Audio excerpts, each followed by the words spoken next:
Hello, everyone. Good morning, good afternoon, good evening, good night, depending on which part of the world you are. I am here in Sydney, Australia, and it's been raining for the last couple of days, but we're having a good time nonetheless. So, welcome to the channel, and I hope you guys are doing great. Now, in this channel, I like to talk about religion, and we'll be talking about atheism. Now, a couple of days ago, I was watching a video from one of the very famous, very prominent atheists of our time, Dr. Richard Dawkins.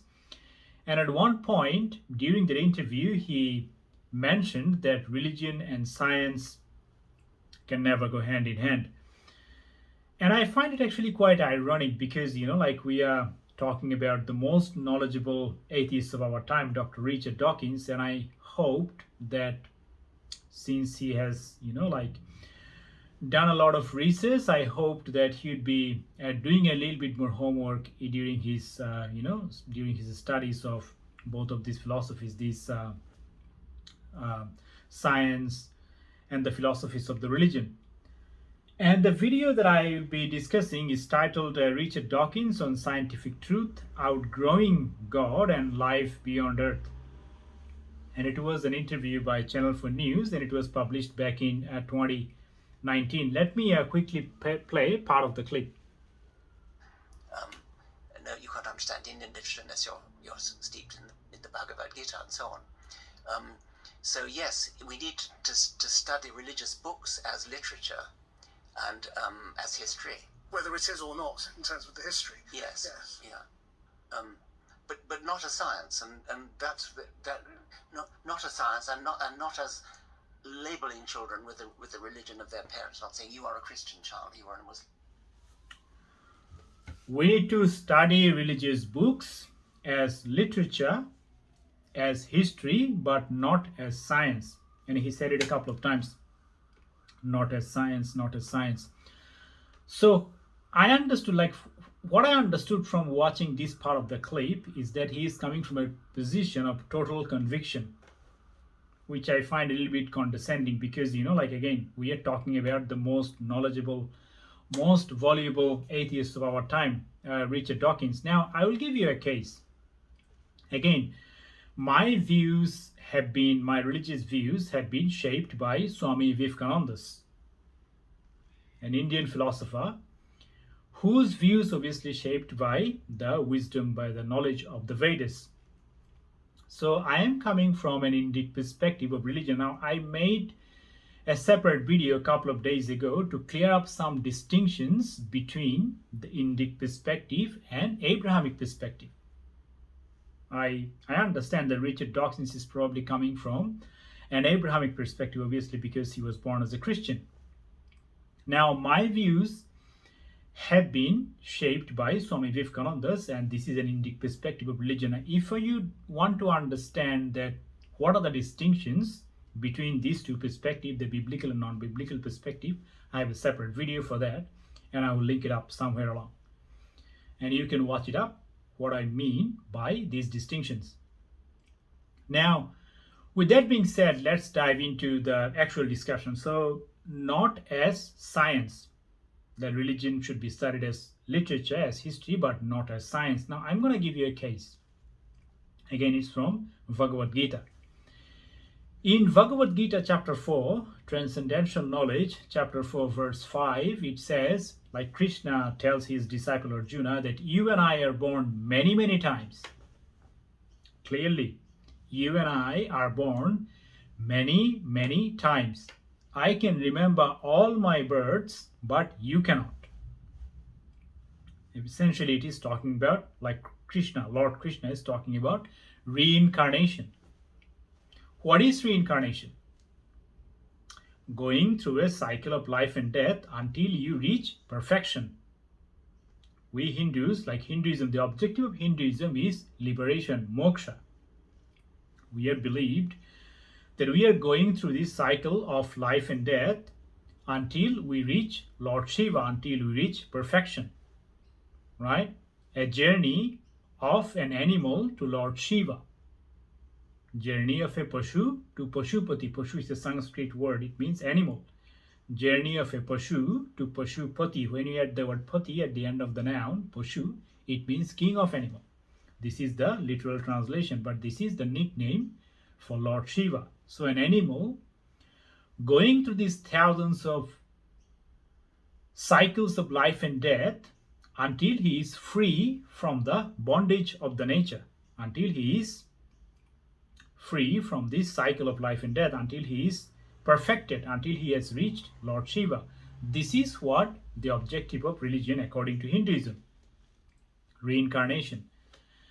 Now, Richard Dawkins' beliefs had been, or views had been, deeply influenced by evolutionary biology, Charles Darwin, natural selection and all those things. Now, what is evolutionary biology according to like Charles Darwin or Richard Dawkins? That our ancestors, that we are Homo sapiens.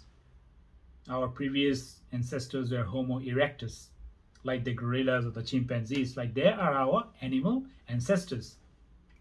This is according to the evolutionary biology. So gorillas and chimpanzees are us, according to this philosophy. Or in other words, because we are their descendants, we are them, or they are us. At one point in time, it's like a software that is going through some updates every now and then because of environmental changes and whatnot. We are going through an evolutionary changes, and because of those evolutionary changes, we are now human. And our ancestors are animal, like the chimpanzees. And at some point, the argument could be traced that who are the ancestors of those chimpanzees? Now, Hindus are saying that you are going through this cycle of life and death. Like at some point, like what is reincarnation? A cat or a dog is nothing but you. That is what reincarnation is. That you are going through, like Krishna tells us, you are never born, you never die. You existed for eternity. That is what Krishna is telling his disciple Arjuna, that you existed for eternity. You have never been dead. You are never alive. You are just going through this cycle of life and death until you reach perfection, until you are free from this bondage of nature. In other words, if you come to evolutionary biology, like a tiny fraction of this evolutionary biology tells us that yes, our ancestors are gorillas and chimpanzees. In other words, there is a clear reference to these kind of cycles of life and death, which essentially is reincarnation. So my question is Richard Dawkins aware of this fact? Again, if you study Hinduism, there is this 10 incarnation of Vishnu. There is this notion of 10 incarnation of Vishnu, that Lord himself came to this earth first time as a fish, and then an amphibian, both land and fish, like a tortoise. And then it was a wild boar, and then it was a half lion, half man, and then it was a dwarf, and then it was a emotionally unstable man, Parashuram, and then it was emotionally stable man, Krishna, and then awakened man, Buddha. So clearly there is an evolutionary processes being manifested in these 10 incarnations, that God came as a fish and as a dwarf, and then like an emotionally stable man and awakened man. These are obviously like some environmental evolution, some environmental development taking place in this analogy.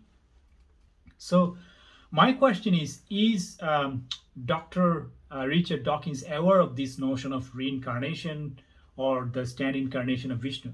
Because he sounded like not as science. He sounded like very condescending to the philosophies of the religion.